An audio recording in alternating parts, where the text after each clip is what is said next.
Constantemente as pessoas têm se questionado o seu uso de redes sociais e eu acho que para a grande maioria delas ainda é uma dificuldade poder então mediar a quantidade e o tempo de uso de telas durante seu dia.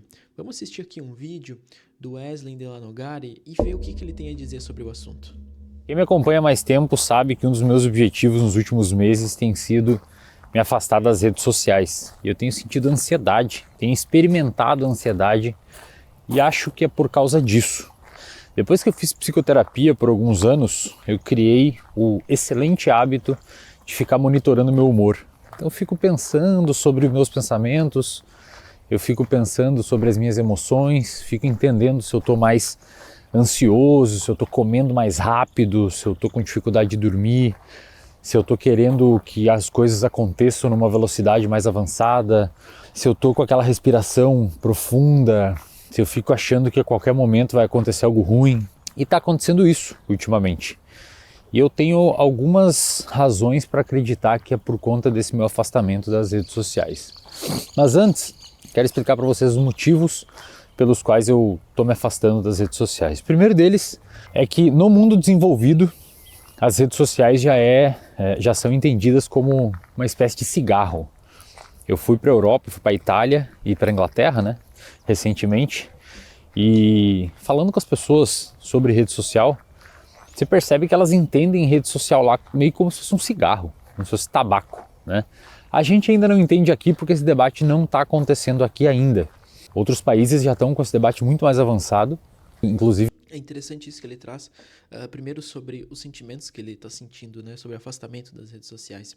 É muito comum quando os meus pacientes começam a querer se afastar um pouco do uso de telas, eles começam a sentir exatamente o que ele fala, né? Uma ansiedade, uma necessidade de poder olhar, né? Enfim, de saber o que está acontecendo, um sentimento de que estão perdendo alguma coisa está ficando para trás, né? Então, não estão atualizados, né?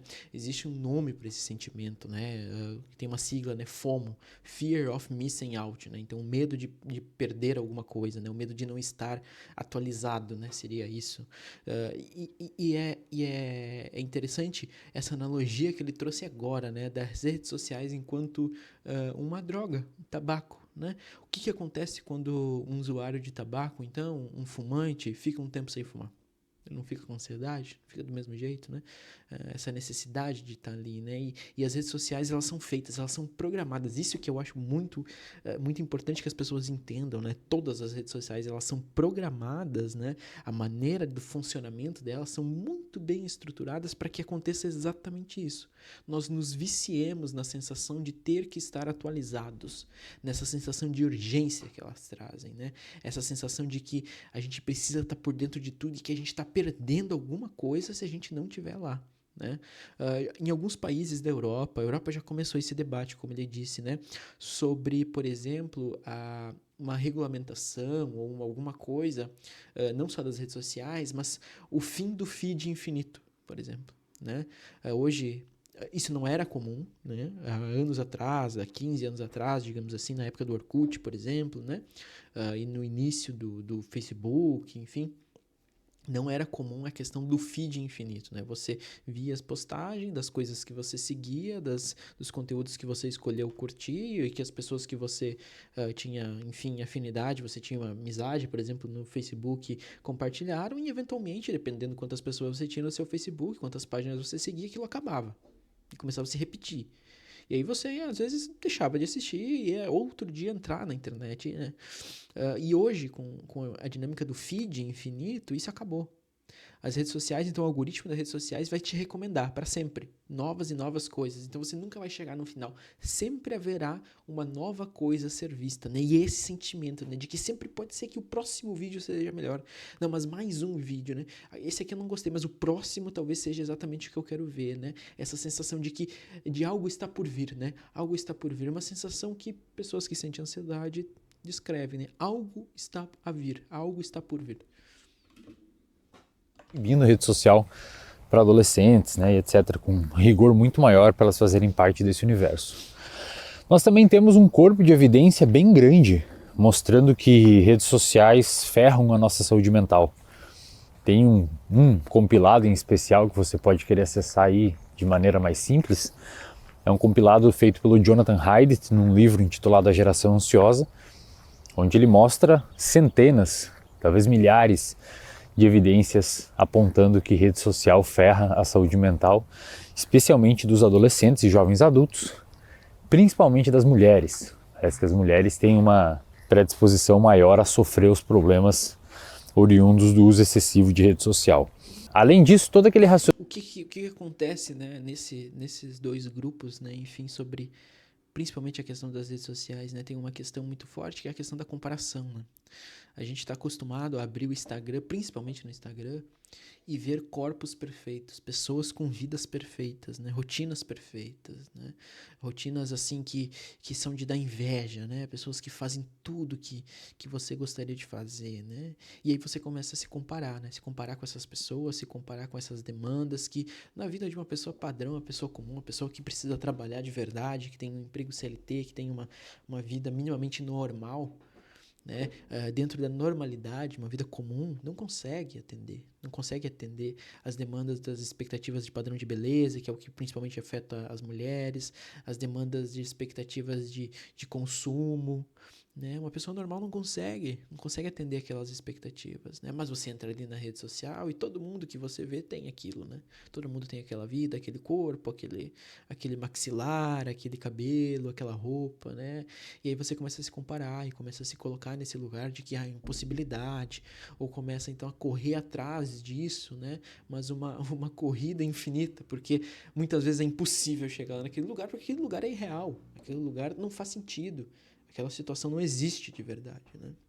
O raciocínio que a gente fez aqui no vídeo passado sobre neuroplasticidade se aplica também ao universo das redes sociais. O cérebro, como a gente comentou naquele vídeo, ele se adapta frente às experiências que você se submete. Se o seu cérebro está embebido boa parte do seu dia dentro das redes sociais, pelas redes sociais, a tendência é que os seus mecanismos se ajustem àquele padrão de estímulo, fazendo com que você tenha dificuldade frente a novos estímulos de diferentes naturezas. O que eu quero dizer com isso?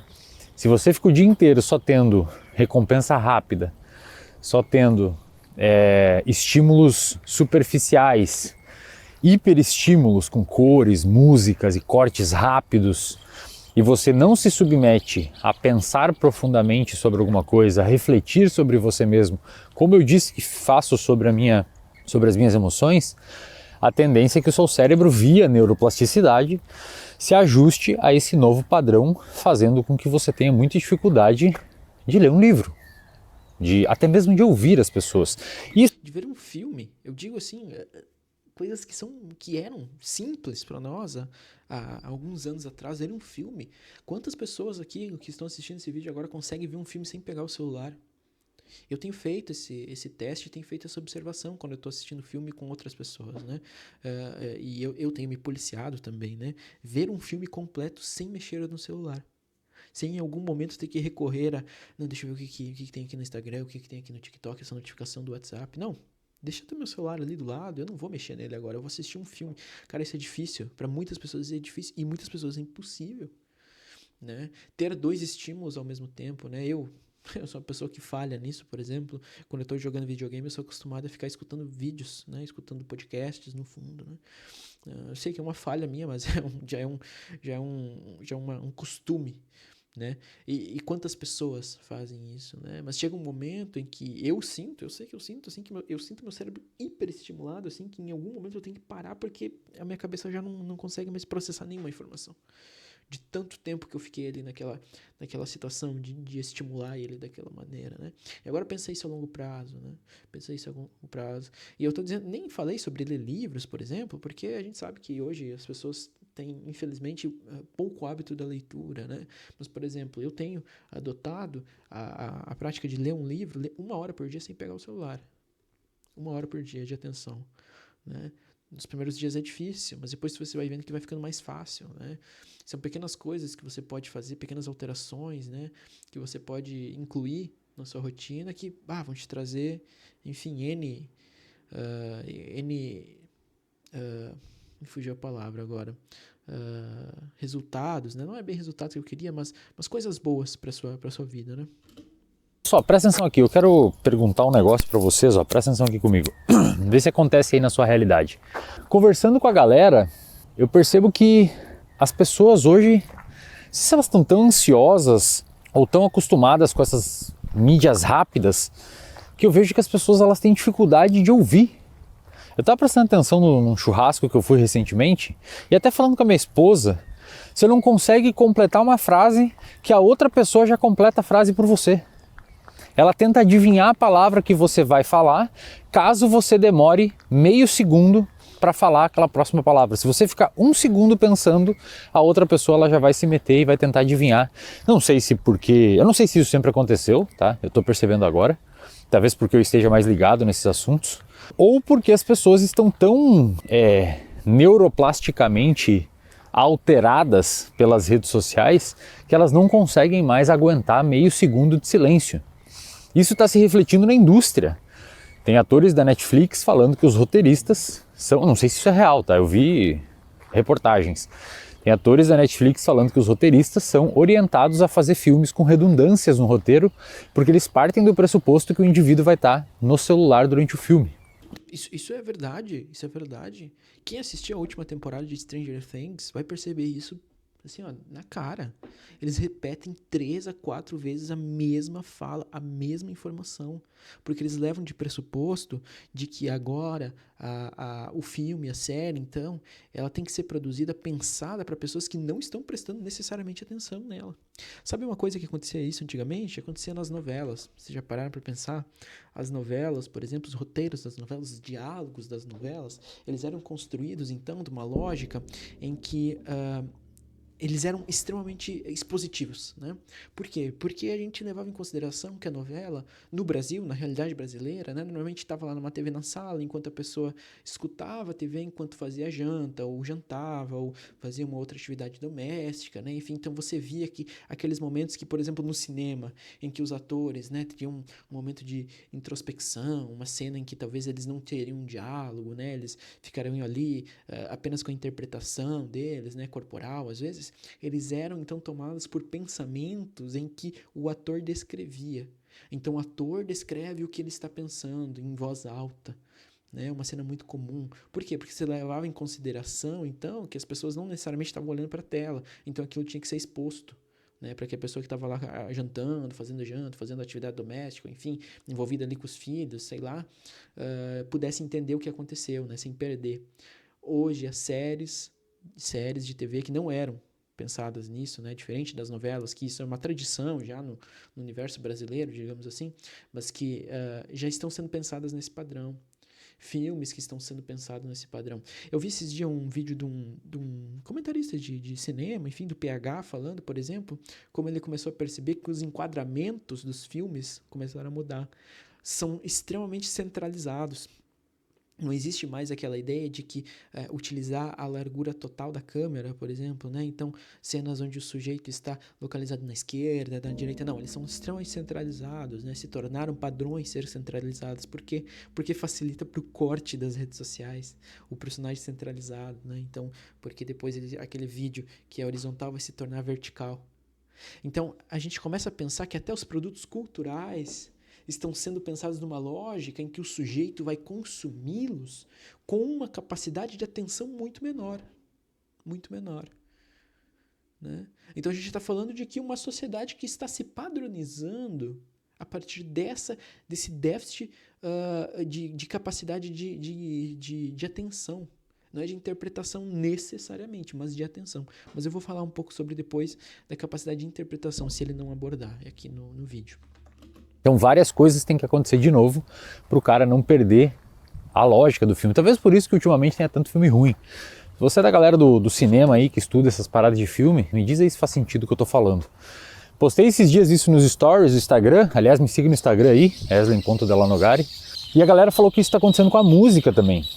Parece que a música hoje não pode começar, tipo, sei lá, um Pink Floyd devagarinho, assim, subindo. Você já tem que começar no segundo 2 ali com alguma coisa alta, alguma batida, alguma virada, porque senão a galera não escuta a tua música.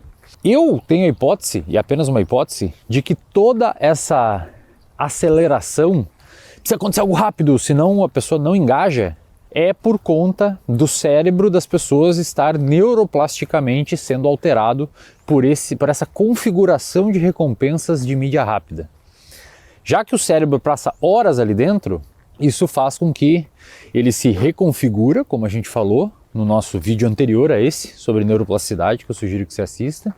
E, obviamente, todo o resto precisa respeitar aquela velocidade. Senão não faz sentido.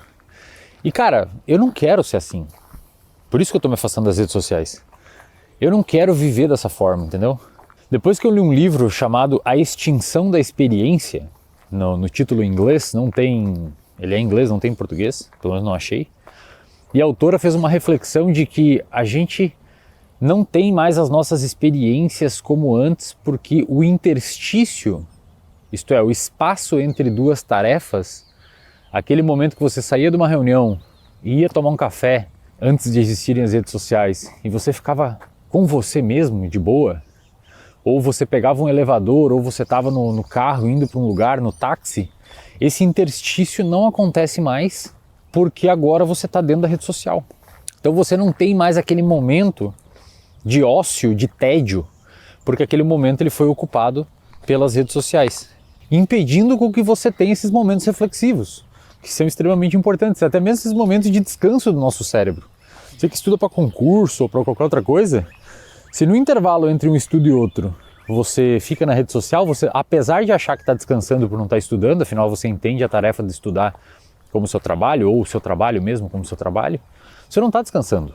Seus mecanismos atencionais cognitivos estão sendo usados pela rede social. Além disso, se eu te perguntar aí, o que você pegou ontem de importante, ou hoje de importante, navegando no Instagram e no TikTok? Provavelmente você não vai conseguir falar nada. Talvez você nem lembre dos Reels que você viu. Talvez você nem recorde o que você viu dentro da rede social. E isso é muito louco, cara, porque basicamente essa é a extinção da experiência. A gente está acabando com a nossa experiência do dia a dia e jogando um tempo no lixo porque você sequer recorda o que você viveu naquele tempo dentro da rede social. É o fim do silêncio, né? Eu vi uma vez um colega meu falou sobre isso, né? Não existe mais silêncio no mundo, né? Porque se você não está conversando com alguém, você está ouvindo alguém conversar com você, né? Pelas redes sociais ou enfim, pelos vídeos, né? Pela música. Não existe mais silêncio. É difícil ficar em silêncio, parado em silêncio, né? O tédio, não existe mais tédio, né? Não existe mais tempo pro tédio, né? Você está sempre fazendo alguma coisa, né? E isso gera um sentimento de ansiedade enorme nas pessoas, enorme. As pessoas não têm noção do quão ansiosas elas ficam, né? Elas vão perceber o quão ansiosas elas ficam quando elas tomam medidas, como o Wesley falou, de agora ficar sem celular, né? Seja porque acabou a bateria, estragou o celular, ou tomaram a decisão de apagar as redes sociais. É aí que elas tomam ideia, elas têm noção das consequências e dos sentimentos que elas têm naquele momento, né? É só a partir daí, né? Mas o que eu gosto de pensar sobre esse assunto, eu acho que é importante a gente não individualizar isso. Eu acho que isso é bem importante, né? Porque não é para todo mundo que é fácil se livrar das redes sociais, por exemplo. Tem gente que usa para trabalho, né? Tem gente que usa para se comunicar, com certeza, existe essa parcela, né? Mas eu acho que existe uma relação, eu já falei isso aqui em outros vídeos, e de novo, eu não procurei os dados, mas eu imagino que tenha uma relação entre o uso de telas, tá? O uso de aparelhos eletrônicos, o uso de telas mesmo, de redes sociais, com as capacidades, com a qualidade de vida do sujeito. Deixa eu reformular minha frase. Existe uma relação, então, eu imagino, entre a qualidade de vida de um sujeito e o seu uso de redes sociais. Por quê? Pessoas que têm a possibilidade de praticar um esporte, a possibilidade de frequentar lazeres fora das redes sociais, por exemplo, ou fora das telas, pelo menos. Pessoas que têm a possibilidade, então, de ter um hobby ou ter tempo de qualidade na sua vida, né, elas tendem a usar menos as redes sociais, né? Agora, aquela pessoa que está presa numa escala de trabalho que é enfim, horrenda, né, numa 6x1 da vida, aquela pessoa que pega 2 horas de trânsito por dia para ir e voltar do trabalho, aquela pessoa que tem um trabalho muito estressante, ou uma rotina, uma carga de trabalho muito estressante, em que ela volta para casa e tem todos os afazeres domésticos para fazer, né, enfim, uma pessoa que tem uma qualidade de vida pior, ela tende a usar mais celular, ela tende a usar mais redes sociais, né? Então ela já tem uma rotina estressante, e aí quando sobra, às vezes um mínimo momento ali dela poder descansar, digamos assim, ou ter o prazer, né, como o pessoal aí da neurociência gosta de falar, o prazer, ela busca algo mais rápido possível, que seria os pequenos prazeres de uma rede social, né? Aquela risada com um meme, uma coisa assim, né? O problema é que não para nisso, né? Quando a gente entra nas redes sociais, não é só meme que a gente vê. Antes fosse, né? Antes fosse só meme. As redes sociais também são construídas para que a gente engaje nos sentimentos mais, como eu vou dizer assim, mais extremos que a gente pode ter, né? Pode ser a alegria do meme ali, uma risada muito eufórica, né? Que a gente vai ter vendo um vídeo engraçado, um vídeo fofinho, né? Mas também é no prazer da raiva, né? No desprazer, digamos assim, da raiva, da tristeza, da angústia, da revolta, né? Enfim, quando a gente vê uma notícia muito revoltante, né? Quando a gente vê uma notícia muito triste, quando a gente vê um vídeo de um acidente, quando aparece uma coisa de uma violência, né? Reparem quais são os vídeos que mais têm engajamento, não são esses? Né? Páginas de fofoca onde a gente fica indignado quando surge uma notícia, né? Enfim, então são aquelas publicações em que elas despertam as emoções mais me fugiu a palavra que eu tinha usado antes, mas enfim, as emoções mais exacerbadas, digamos assim, as maiores emoções, né? Nunca é algo plano, assim, né? Vídeos que são planos, vídeos normais, vídeos lo-fi, como alguns chamam, né? Enfim, com baixo estímulo, esses não vão pra frente, esses têm poucas visualizações, poucas pessoas consomem esse conteúdo.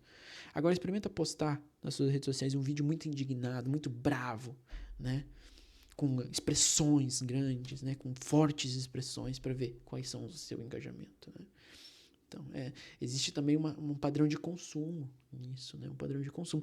E eu não sei, tem pessoas que não concordam com essa minha opinião, mas eu digo mais, isso não é uma coisa que necessariamente foram as redes sociais que criaram. Elas só se alimentam de uma coisa que nós mesmos produzimos. Nós gostamos de engajar nisso, nós gostamos. Né? Não foi uma coisa que as redes sociais necessariamente criaram. Elas só se utilizam disso que elas já sabiam que nós tínhamos. Né? Nós gostamos de ver isso, porque antes de ter as redes sociais, programas de policiais, de jornalismo policial, onde exige violência e notícias extraordinárias, assim, extravagantes, onde a gente ficava com raiva, bravo, com medo, já não eram muito consumidos pelas pessoas, né? Filmes, né, que trazem grandes emoções já não eram muito consumidos pelas pessoas, eram. As redes sociais elas foram muito sagazes, as big techs foram muito sagazes de poder pegar esse gancho de coisas que a gente já fazia. Elas só utilizam dessa nossa predisposição, é isso que elas fazem, elas se utilizam da predisposição. Isso sem falar dos estímulos tóxicos, da polaridade, da polarização, dessa mudança neuroplástica que ocorre no seu cérebro e todo um resto de alterações que vão potencializar um cérebro mais mimado em termos de capacidade interpretativa e de repertório. Adicionado a isso, para finalizar, nós estamos com uma péssima educação no Brasil. Falei com um professor ontem no podcast, ele disse que desenhou o número 1 milhão numa escola pública, numa sala de ensino médio, e boa parte dos alunos não conseguia ler o número 1 milhão. Agora imagine esses cérebros 3, 4 horas em média, que é o tempo que a gente passa em rede social por dia.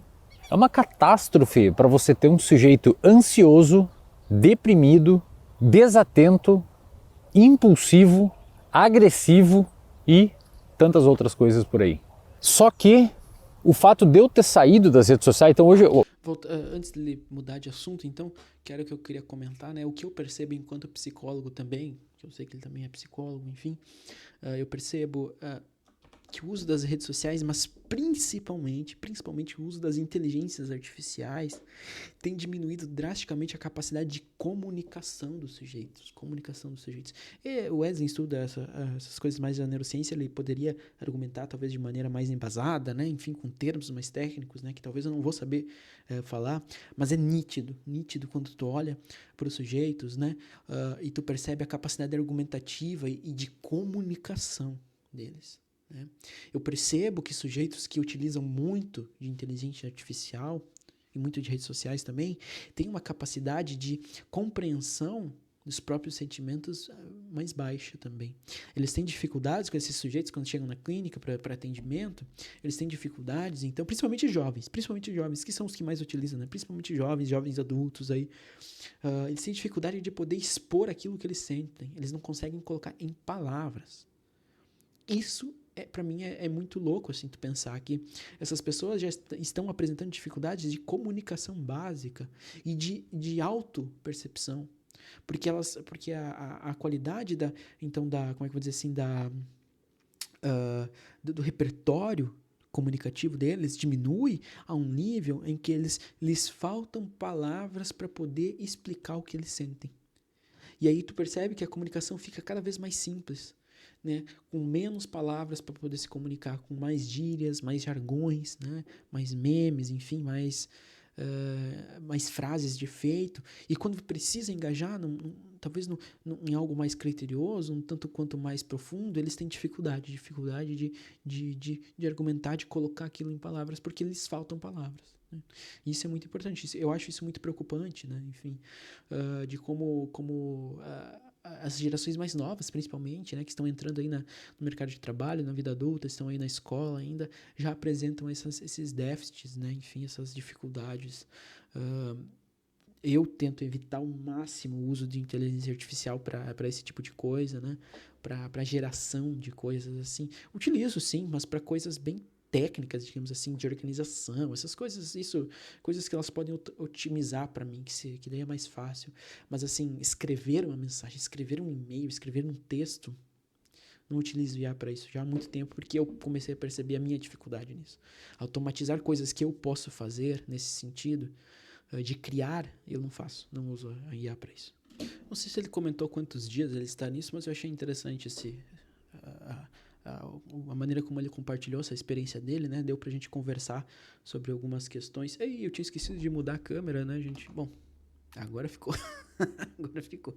Mas eu tinha achado interessante, então, poder conversar sobre isso, poder discutir isso, né? Eu acho que é um tema muito importante. Muitas pessoas ainda apresentam muita dificuldade. Eu acho que vai ser um tema que a gente vai falar muito ainda, por muitos anos, sobre isso, né?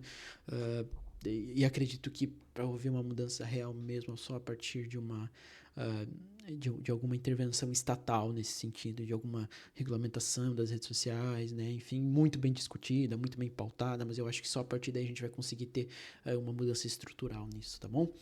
No mais, eu acho que seria isso.